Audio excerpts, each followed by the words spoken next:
So this is the poem about Lincoln and the poet's tribute. Now I would ask you to read "O Captain, My Captain" using this particular analysis. Now, you all know that that particular poem, "O Captain, My Captain," also is about Lincoln's death. Yeah, but it is about now Lincoln's death is seen in terms of a ship, its journey, that is a voyage, and the captain who is dead. Do you have the poem with you? "O Captain, My Captain"? Quickly.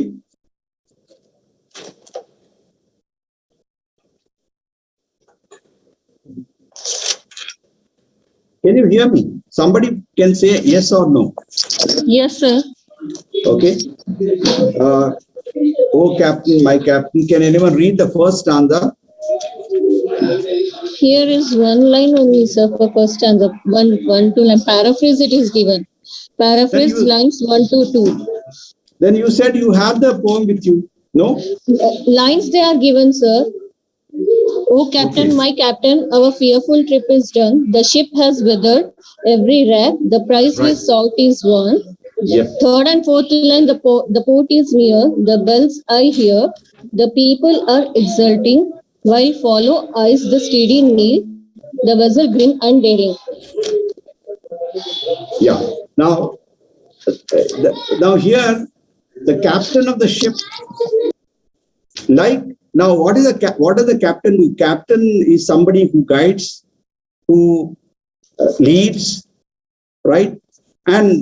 But when they are nearing the shore, meaning when the voyage is completed and people are greeting on the shore, but "Oh, my captain is dead, my captain is fallen." The idea here is that Lincoln, who has successfully, led America through a very difficult time because the Civil War, he could successfully bring people together. And, and when he was elected the second time as a president and the second inaugural, okay, he was assassinated, meaning before the fruit of his labor could be fully realized, he was killed, meaning the journey has ended. The crisis is over. The danger has passed. At that joyous occasion, time, "Oh, my captain is fallen." Okay, that is what the poem is all about. So I don't think it requires more elaboration. You can read it. There's not a great complex imagery there. The imagery is in terms of the ship and the captain and the voyage. The journey is journey through the Civil War. Okay. Now, quickly, I will move to another poem. That is, we need to talk about Robert Frost. Okay. Yeah. Can you see the presentation? Now I think you can.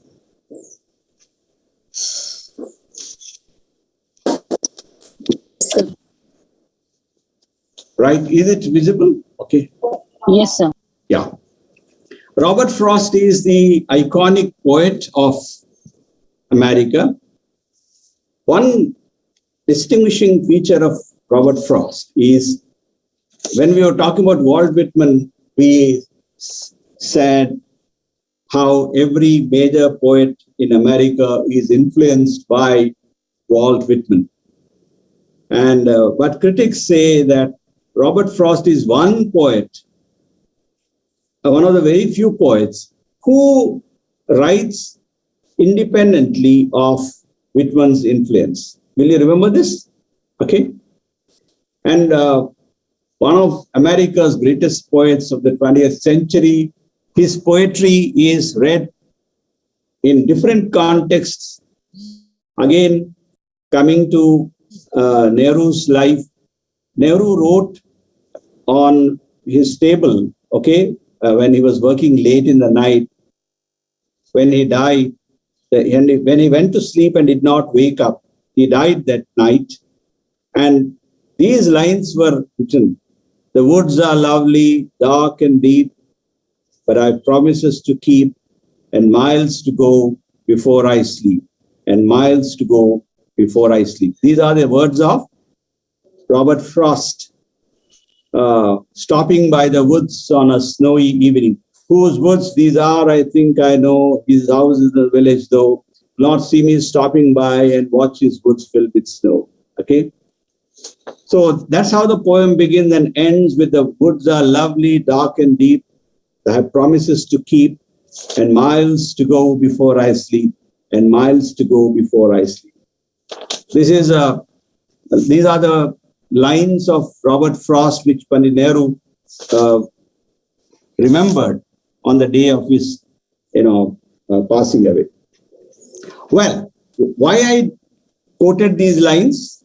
Because these lines of Robert Frost are the most widely quoted, anthologized. In schools, you might have read "Stopping by the woods" and "A road not taken." Two woods diverge in a wood.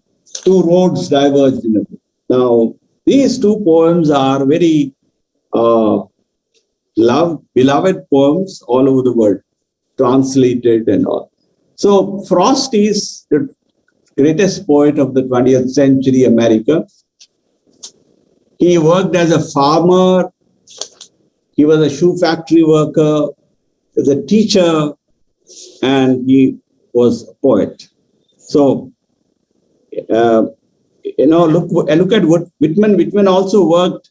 Okay, he worked in the printing press. He worked as a clerk. He worked in the post office. He worked.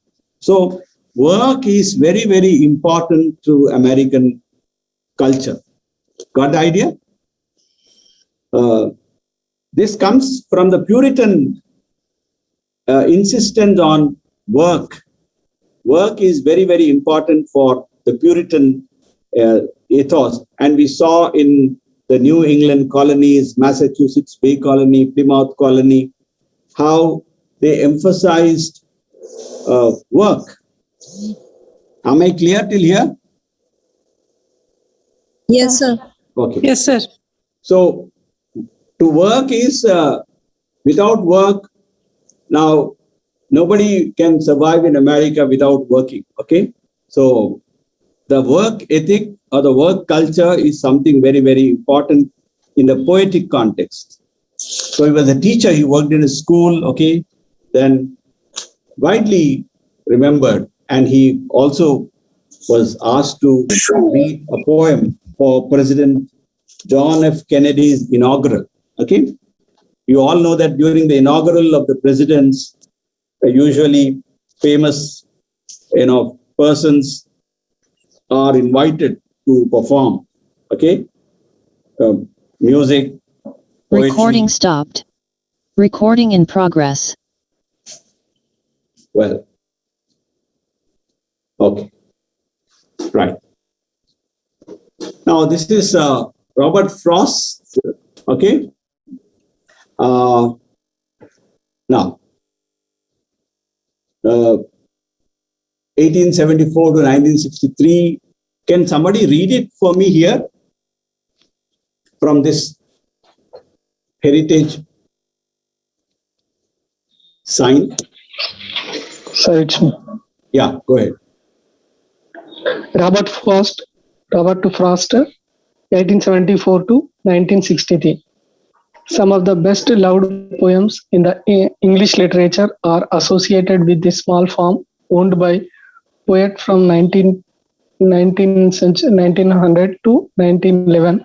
Here, Frost farmed at nearby Pinkerton Academy and developed the poetic voice, which later won him the Pulitzer Prize for the poetry 4 times and world fame as one of our foremost poets. This is the place where Frost spent this was owned by Frost from 1900 to 1911, where he farmed, meaning Robert Frost was a farmer. Are you able to understand it? Farming is, he was a farmer. And he also taught in the nearby academy, okay, Pinkerton Academy. So he was a teacher, he was a farmer, and he also wrote poetry. So this is in the winter, that's why you see it covered with snow. The same thing in springtime, meaning, can you compare these two landscapes? This is in winter when there is snow, and this is springtime when the snow is gone and there is greenery around. Well, now Frost moved from west to the east, meaning he was from San Francisco, because the west side of America was populated by the Spaniards. The Spanish influence is very much there, because from the Mesoamerica, that is from Panama, Mexico, that is Mexico, the Nuevo Mexico, that is New Mexico, and to California. California is toward the west of America. So the Spanish influence is very much there in the west, and the British influence is very much there in the east, especially, the southeast. Of course, the northern colonies, okay, are mixed European, okay. You have the Dutch, you have the French, okay. Now, from the west, he moved to east, from California to Massachusetts. Massachusetts is New England, okay.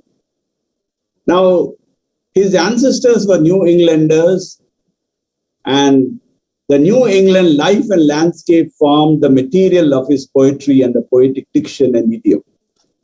The sights and the sounds of New England, they find a very beautiful articulation in Robert Frost's poetry. I already referred to New England, okay. What are the 6 states? Maine, Vermont, New Hampshire, Massachusetts, Rhode Island, and Connecticut. These are the 6 states in the northeast of America. I think once again, I'll show you New England, okay? But New England, you see, you have the English, Irish, French, Italian, Portuguese. Got the idea? So, Vermont, New Hampshire, Rhode Island, Connecticut, Massachusetts. Are you able to understand this? Okay. From California here, right? Can you see the cursor?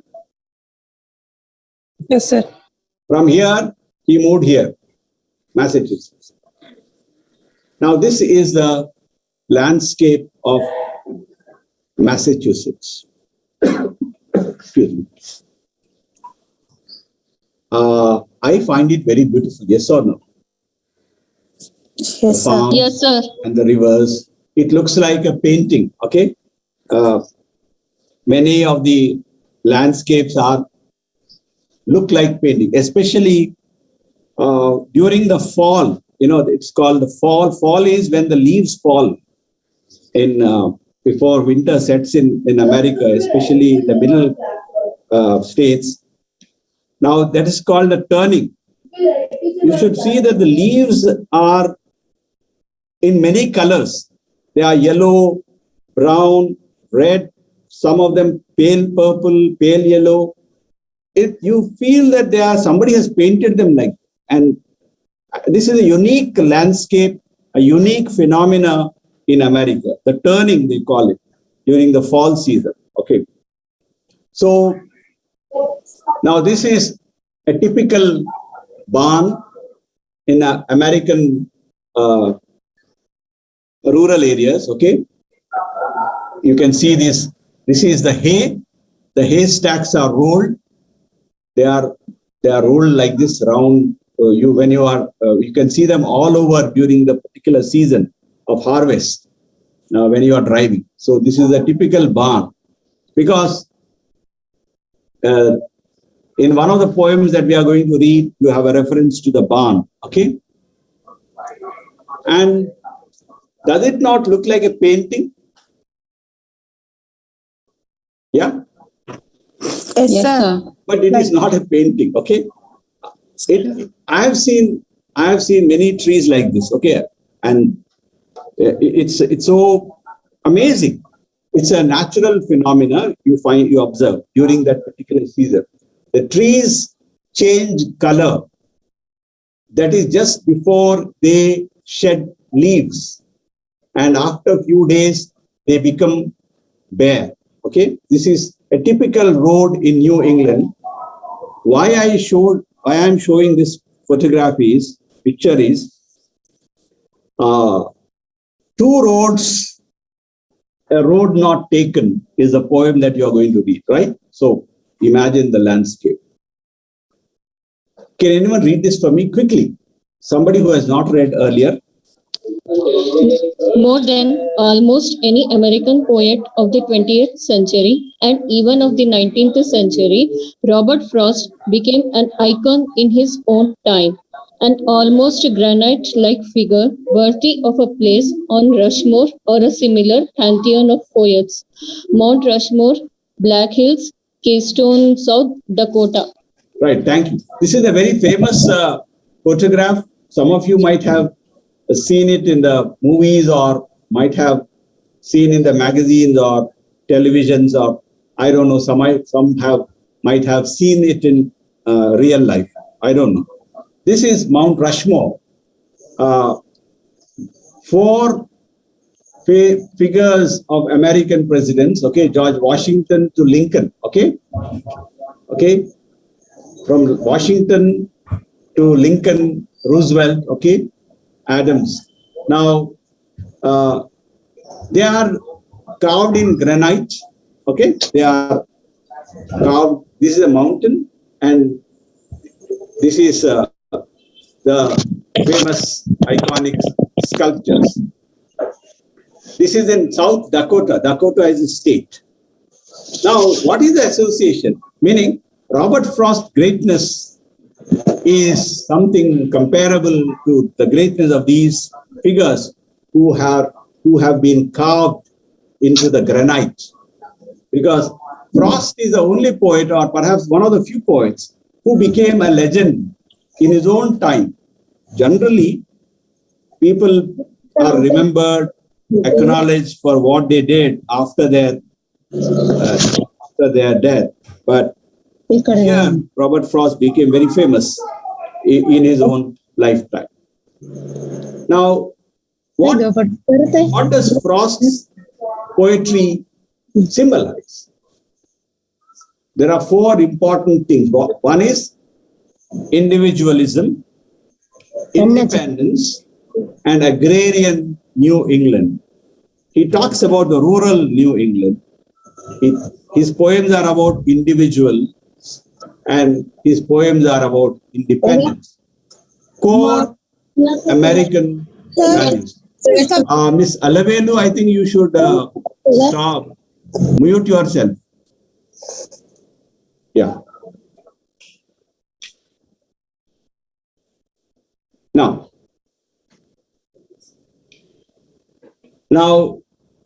Robert Frost is very easy to understand because he writes in the language of, common speech, meaning everyday speech in America. And the opposite is Wallace Stevens. And as I referred to, Wallace Stevens is very difficult to understand. But Frost is so easy. But the easiness of Frost is deceptive because Frost uses ordinary incidents like fruit gathering, apple picking, mending a wall, okay, looking at a tree like a birches, right, or a lake or a pond or a pool or a forest or the woods, right, a barn, a mud track, okay, all ordinary day-to-day banal things that he observes, but he infuses so much. Excuse me, am I seen? Yeah. Yes, sir. But why am I not able to see myself somewhere here? Okay, yeah, right. And unlike Eliot, Stevens, Pound, Hart Crane, who are related to Whitman in a complex way, Frost had no relation. He is more like Emerson. Ralph Waldo Emerson. These are his anthologies, okay? Well, Two Tramps in Mud Time, After, Apple Picking, Departmental, West Running Brook, Home Burial, Stopping by Woods. These are some of the famous poems, okay? And he also, read out during the inauguration of President Kennedy in 1961. Now, Frost wrote a poem called Dedication, but he instead recited the poem, The Gift, outright. Both these are available in the Library of Congress. Can you see this website that I gave? www. Yes, sir. Yes, sir. LOC Yes, means sir. Library of Congress. Library of Congress.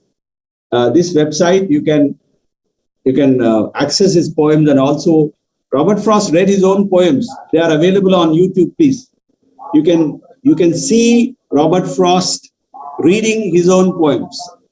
So many of them are available on YouTube. You can search for them, or you could go to Library of Congress website and also do the search. And in Vermont is a state, in New England, there is a Robert Frost Mountain. A mountain is named after Robert Frost. Yeah. Most of the time, what happens is, most of the things are named after politicians, right? Yeah. Yes or no? But here, you don't have the names of politicians, but you have the names of great people, okay?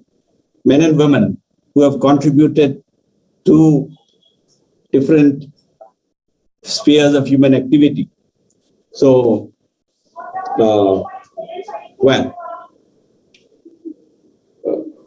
Robert Frost Mountain. Now, Amy Lowell, one of the famous poets of America, says that he goes his own way regardless of anyone else's rules.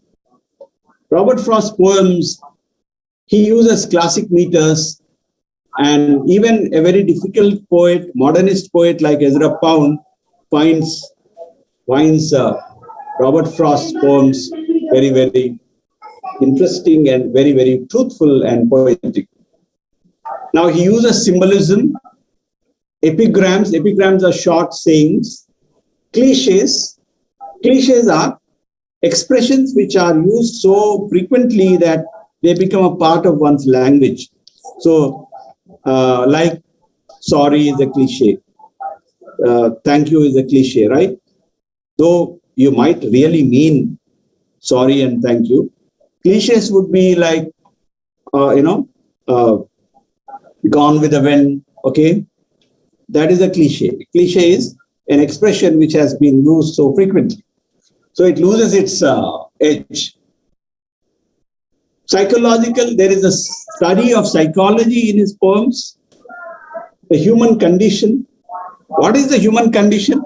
Human condition would mean everything. Love, death, suffering, pain, all part of human suffering. And predicament, human predicament, meaning human dilemmas, problems that people face. And at the same time, they are universal. At the same time, they are universe. Simple activity like building a wall or mending a fence in Robert Frost poems acquires a greater meaning, and also it acquires a universal dimension. Frost rigorously engaged some of the most difficult intellectual problems of his times, particularly the conflict between science and faith, as well as lasting human ethical problems of justice and mercy, freedom and faith. So, not that Frost was shut off from the political and social concerns of his times, but he did engage with these issues, especially, ethical problems of justice and mercy and freedom. So that gives his poems a very, lasting relevance. Anybody can appreciate Robert Frost. And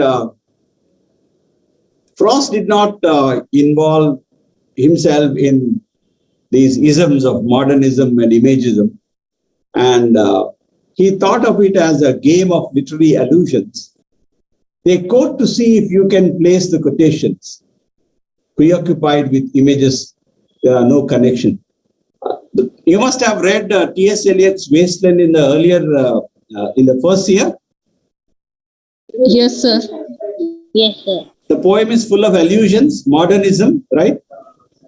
You cannot make any sense out of the meaning, the allusion, unless you know what he is referring to.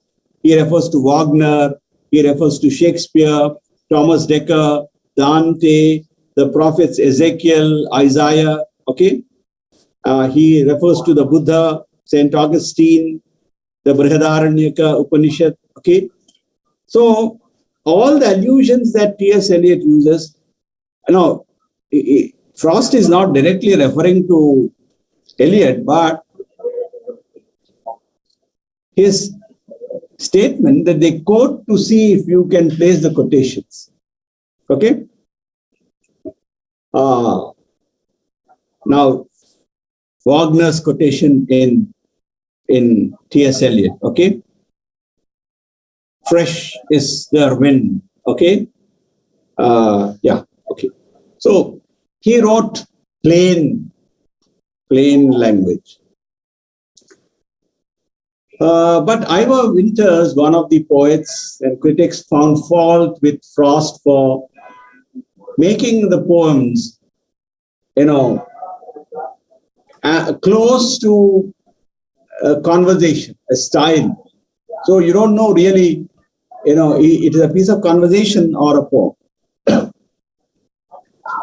Now, to Ezra Pound, The Death of the Hired Man, which is there in your syllabus, represented Frost at its best, where he dared to write in the natural speech of New England, in natural spoken speech, which is very different from the natural speech of newspapers and of many professors.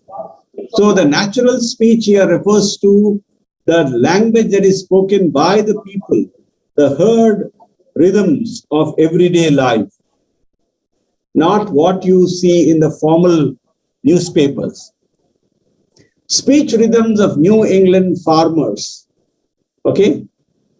I want you to connect it, if you can, to Wordsworth's poetic diction, where he talks about using the language of men, okay? Meaning the ordinary language which is spoken, not the very literary kind of diction, okay?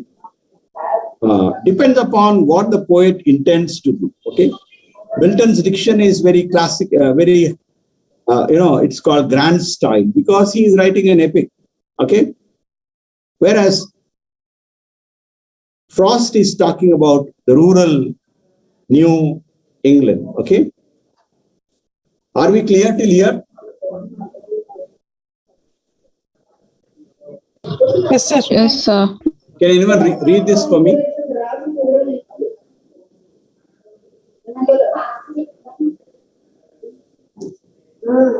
Sir, someone is unmuted, sir.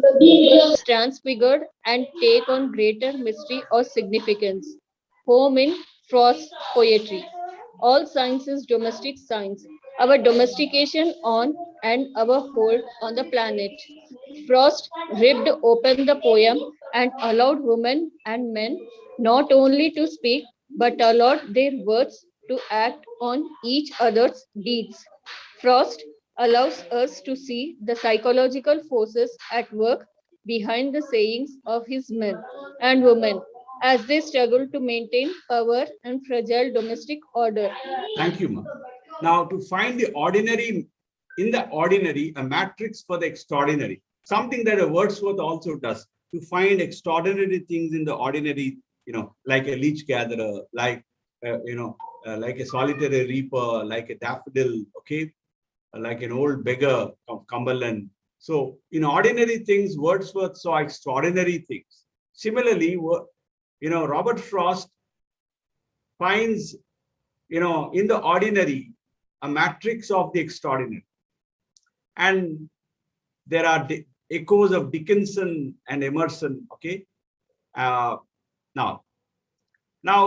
home or the domestic relationships, husband and wife, okay, neighbors, they figure, significantly in Frost's poetry. Now, see, all science is domestic science, our domestication on and our hold on the planet. Now he talks about men and women and their relationship, okay, how they speak and how their words act on one another, and the psychological mechanics, okay, of man and woman or husband and wife in a family, okay. So domestic plane is something that figures in the poem that you are going to read. What is the first poem of Frost you have in the syllabus? Death of? The Death of Hired Man by Robert Frost. Yeah, The Death of Hired Man. So there is an argument between the wife and the husband, right? So this is what he does.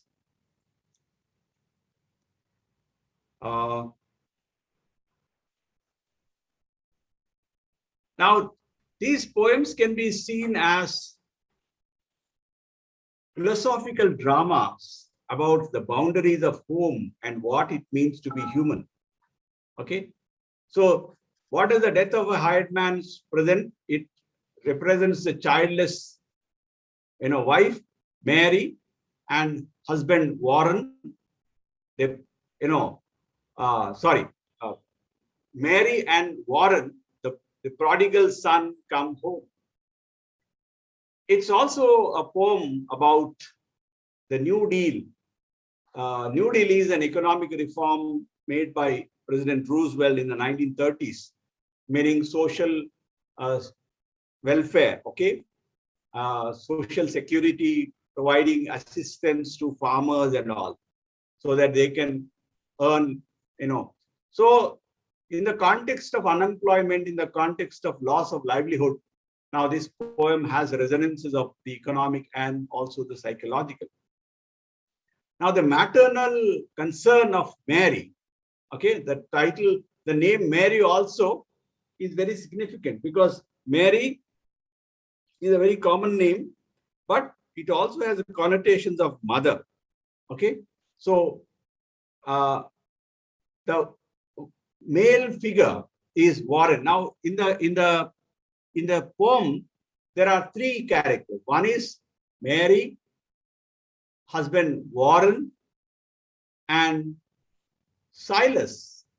Silas is a farm hand, okay, who is out of work, who has come back, and the whole question is whether he has to be employed or not, and he is not in a position to work. And Warren is ready to evict the son. Now he's not his biological son, but the figure of a son. Now, despite Mary's injunction to be kind, Warren calls Silas to account for his irresponsibility as regards work. And he sees Silas is a very important name in the New Testament also. Paul and Silas. Paul and Silas, you remember when they were thrown into prison, what were they doing? Anyone here remembers? Paul and Silas?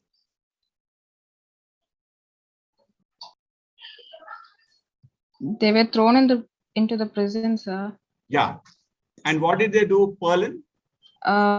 They started singing songs. Exactly. Good. They started singing songs. So Silas is a very important name.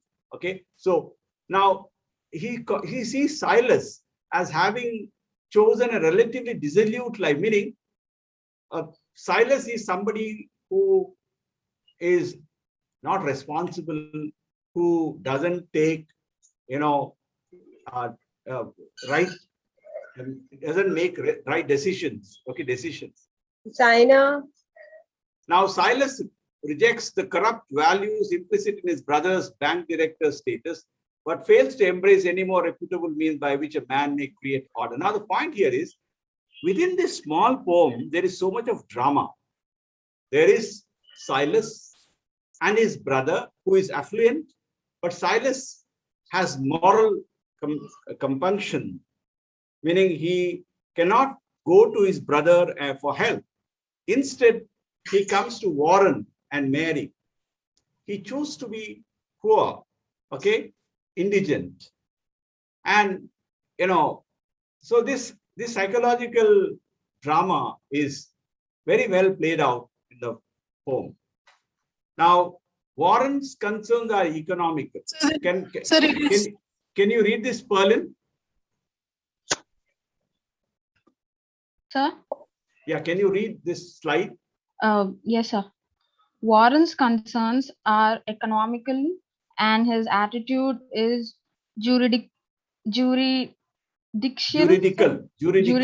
and it is only when he is brought to remember that Silas could impose a small but perfect order in building a load of usable, marketable hay that he begins to be deterred from anger. He thinks legalistically in terms of imperatives whose violation would result in some punishment. Home is a place where, when you go there, they have to take you in. Mary, whose heart hurts for Silas, sees home oppositely as something you somehow haven't to deserve. Harold Wilson, the young boy he once worked with at the farm, embedded within the story is Harold Wilson himself and his interest in Latin and the violin for his own sake. Mary appears mocking this form of sophistication and knowledge for its own sake, education, learning, work. Thank you. Now, I don't have time to complete the whole poem, but you can see that there is so much of action in this poem. There is an economical concern of Warren, who is, okay. Now, Silas could impose a small but perfect order in building a load of hay that it begins to be deterred from anger. Then his thought is legalistic, thinking in terms of punishment, whereas Mary is full of compassion. Something you somehow haven't to deserve. Home is something, okay, you deserve, okay. Now, there is another character, Harold Wilson, the young boy, who is, who has other pursuits. He is interested in Latin, he studies violin, okay. So the poem is about different kinds of work, okay, and attitude towards being successful or unsuccessful or a failure in one's, life. Well, now, regarding this political allegory in the poem, Robert Frost said, They think I'm a no New Dealer, but really New Deal refers to the Roosevelt, okay, deal. But really and truly, I'm not. You know, all the clear on it. In Death of the Hired Man, that I wrote long ago, long before the New Deal, I put it two ways about home. One would be the manly way. Home is the place where, when you have to go there, they have to take you in. That's the man's feeling about it. And then the wife says, I should have called it something you somehow hadn't deserved. That's the New Deal, the feminine way of it, the mother way. Somebody, remove those marks. You don't have to deserve your mother's love. You have to deserve your father's. He's more particular. One is a Republican, one is a Democrat. The father is always a Republican and towards his son, and his mother is always a Democrat. Very few have noticed the second thing. They have always noticed the sarcasm, the hardness of the male one. Now, the point here is, this poem also, in Frost's own terms, is seen, in the categories of the Republicans and the Democrats. Now, the father is a Republican in the sense, the father is harsh upon the son for not being successful, that he has to fend for himself, he has to qualify, prove himself, or that sort of thing. But the mother is always a Democrat. Her mother's love is not conditional. Yeah, mother's love is not conditional, meaning you have to be successful, only then you will find a place in the house. So it's read the poem, it's a very complex poem, and those of you who want to maybe taking snaps of the slides, yes or no? Yes, sir. I have taken. Okay. So this will help you to understand the poem. And quickly, the last poem, A Road Not Taken, by Robert Frost. A symbolic poem. Oh dear, there's so much of sound. Now, the symbols are, this is terrible.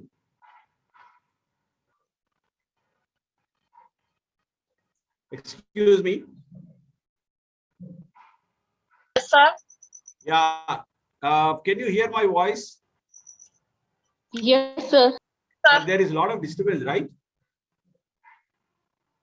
Something is going on in the neighborhood. Okay. Yeah, what I'll do is, we have a class tomorrow. Okay. I will quickly conclude this poem and then move on to the stories. Okay.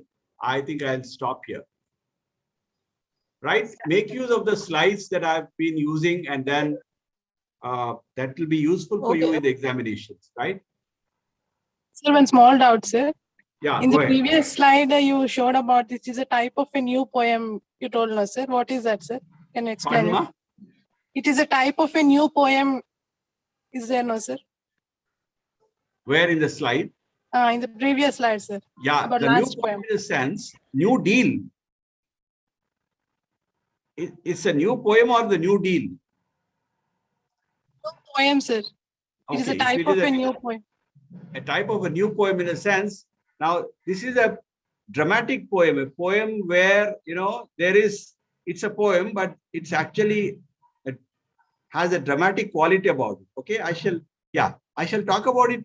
Remind me in the next class. Okay, who is it asking this question? Okay, sir. It is Haripriya, sir. Okay, Haripriya, you can ask me tomorrow. Remember this, Okay, I'll explain this tomorrow, right? Okay, sir. Okay, sir. I have to, this is getting on my nerves. There's so much of noise and sound around me. I'll continue in the next class, right? Bye-bye. Thank you, sir. You're welcome. Thank you. Thank you, sir. Thank you, sir. You're welcome. Thank you, sir.